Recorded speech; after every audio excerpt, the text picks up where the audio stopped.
Greetings, beloved brothers and sisters.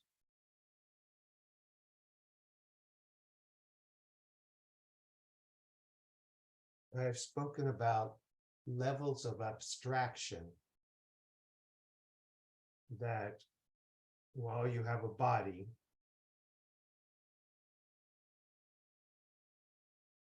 these levels of abstraction are taking place. The first, of course, is that with a body, you believe your perceptions, but your perceptions themselves are abstractions. The nervous system can only have synapses that are on and off. The body itself doesn't have the capacity to perceive reality. It can only react with nerve firings in open or closed position. The reality that you experience is actually based on interpretation of these perceptions. And that's what you're left with. So you're not really connected to reality. And again, the next level of abstraction is that you believe, you're walking around believing that what you perceive is real. And the final level is that you have an ego that insists that your beliefs are the truth. Have you ever met someone who holds an underlying belief that their opinion and the truth are the same thing? You know how difficult it is to speak to a person like that. But we are all like that. Having a body, we insist that we are right. And this is mainly out of fear that if we're wrong, we can't protect ourselves or we can't survive. We need to be right. We need the data and we need to make the right decision. And then once we make the right decision, we need to be right about it. And we need to hear from other people who agree with us.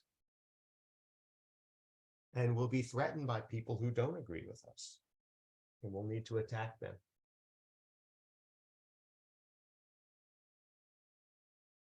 And that is just the way of the world. It's neither good nor bad. It's just how things are wired up. If you're wondering what you can do about that, because it's quite possible to read spiritual texts, my works, other masters' works, and then walk around in the same system thinking that you're right about spirituality, or you're right about reincarnation, or you're right about anything else. It's the being right, it's the narrative that you stick to that makes you suffer. Because that narrative, the right, wrong, the having to be right to make other people wrong, that narrative blocks you from experiencing reality, which is love itself. And so my message to you this morning is, start to collect evidence that you're wrong,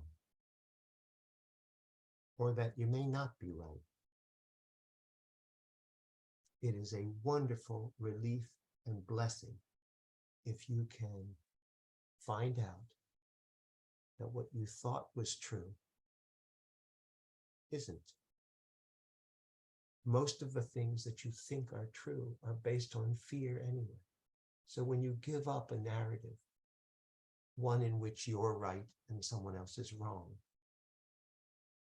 you're actually opening the door to reality, where you can see everyone as yourself and forgive everyone and love everyone, because you're no longer imprisoning them in the tyranny of your being right. This is how you release yourself. This one has told a story for years about how unfair his childhood was, about how his parents never mentioned the word jealousy, so that when his brother was born, he didn't understand why he couldn't stand him and he was threatened by him. And so he was mean to his brother, but he was very comfortable blaming all of this on his parents, who did not distinguish him as the older brother. Once the brother was born, they were just the boys, and they were dressed alike, and they had the same bedtime. That just ruined his sense of specialness. And it's a very fetching story. And the other morning, this one awoke and was startled by two remarkable memories that put a lie to that entire narrative. The first was, he remembered that his parents gave him tap dancing lessons, and they didn't offer that to his brother. And he got to dance on the stage in Baltimore, and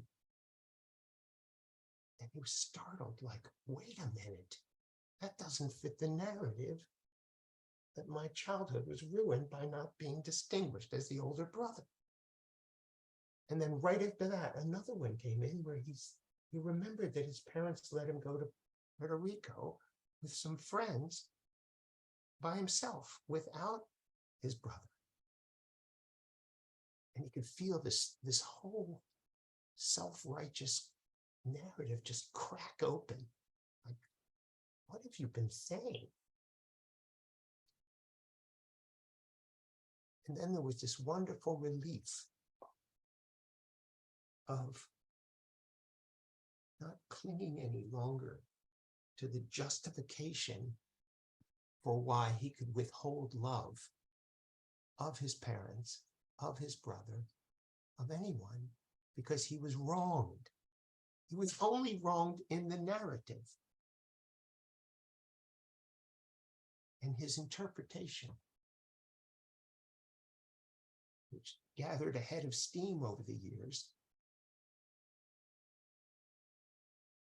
and was now no longer operative. And in that came this flood of forgiveness for himself, for his brother, for his parents, for everyone. Nothing happened here. That narrative doesn't hold water. I don't have to justify staying angry. There is no anger. There's only love. So my recommendation is to be open to anything that would crack open the narrative that keeps you from loving, that keeps you from forgiving yourself, that keeps you from owning yourself as the Christ and being the Christ. That anything, any narrative that you hold in your head that limits you, limits your access to love.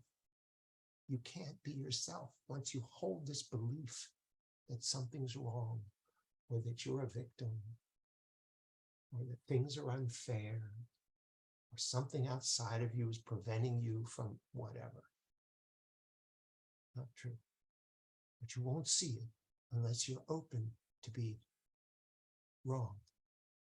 It's a wonderful thing to be wrong about what you've been adamant about. It's a wonderful thing to look at people differently, to change your perspective, to consider that maybe they're not what you thought, and things are not what you thought, and to allow the truth of love's presence to be everywhere in your life. Just a willingness on your part to give up on being right. It's very powerful. I love you very much, and I'll speak with you again soon.